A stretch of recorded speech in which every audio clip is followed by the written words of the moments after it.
South African Parliament has voted in favour of new legislation that could see land seized from white farmers. Under the plans, white farmers would be stripped of their land with no compensation, although this does run against the Constitution, which would have to be amended. Here's what the man behind the initiative had to say about it. The time for reconciliation is over. Now is the time for justice. We must ensure that we restore the dignity of our people without compensating the criminals who stole our land. Julius Malema there is something of a controversial figure in South Africa. He has been convicted of hate speech, and back in 2016 he said he was not calling for the slaughter of white people, at least not yet. Despite that, though, the country's former president, Jacob Zuma, has described him as a future leader. The rate of murders and violent attacks on farmers and landowners has risen in recent years, and according to official figures, 72% of the country's farmers are white. Earlier,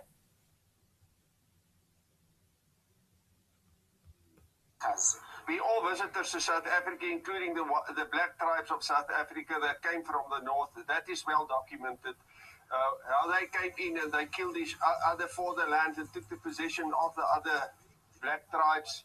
The first occupants of South Africa were the Khoi and the San. So if there's an argument who owns the land, that should be the Khoi and the San. A person like the one who is now my opponent is a foreigner in South Africa and a land thief. And in fact, talking about the Khoisan, I am Khoisan. He can't say my surname, Mngitama. Ask him to say it. He doesn't. He can't because he's a foreigner. I even worried.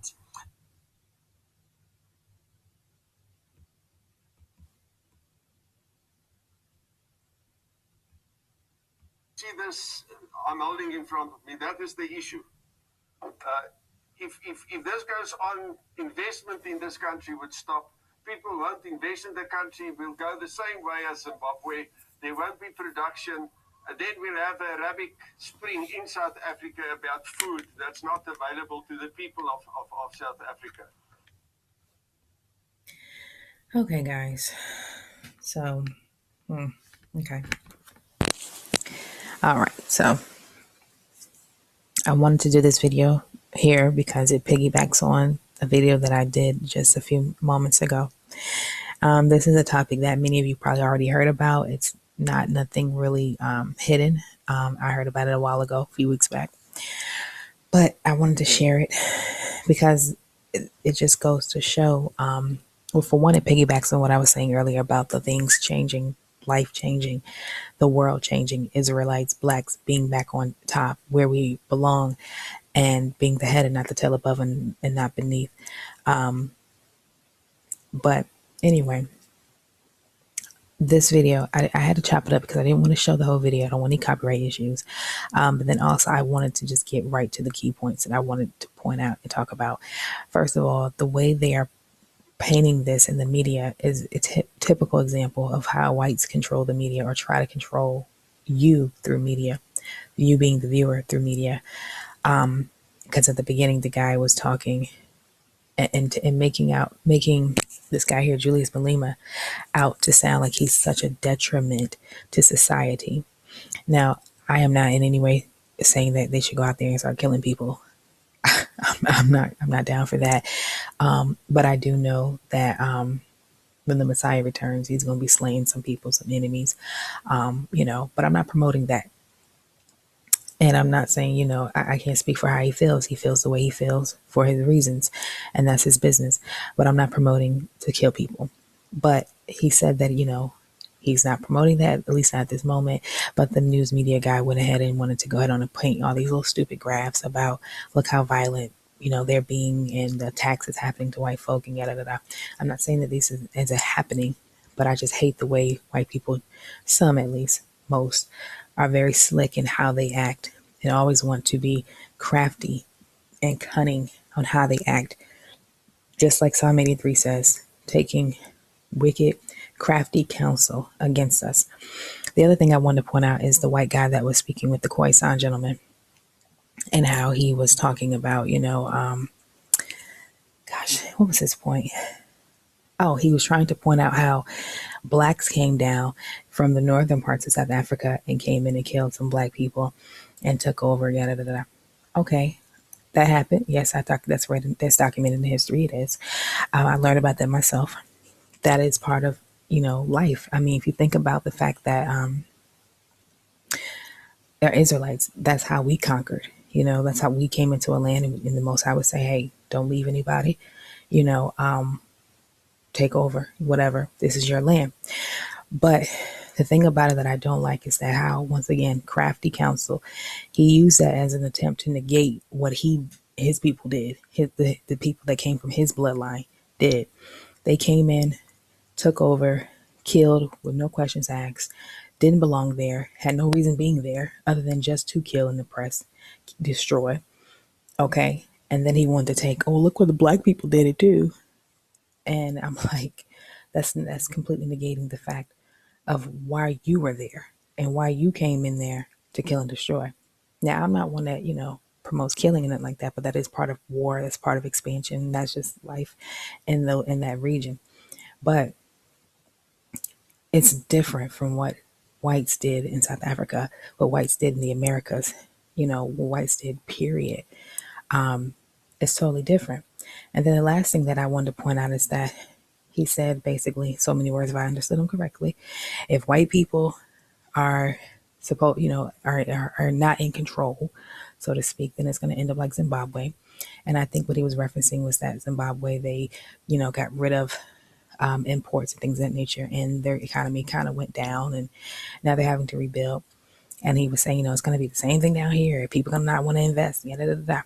And this is what, you're going to have all these issues. People not going to be able to get food, all this stupid stuff. As if black people have not been surviving for millions of years, or thousands of years, long before the white man, long before he even came out of the caves in the Caucasus Mountain. So why does he think that if his people pull out of a place that they were not even asked to come into and go back to wherever they came from, that us natives of this earth, period, not just natives of Africa, native of this earth, period, that we're going to somehow just poof and dissolve because, the white man's not here to teach us how to do things or to do it for us. I mean, who does he think he is? And better yet, who does he think we are? That's the most ridiculous thing I've ever heard in my life. And that's annoying because I'm like, that's still, once again, negating, why are you there?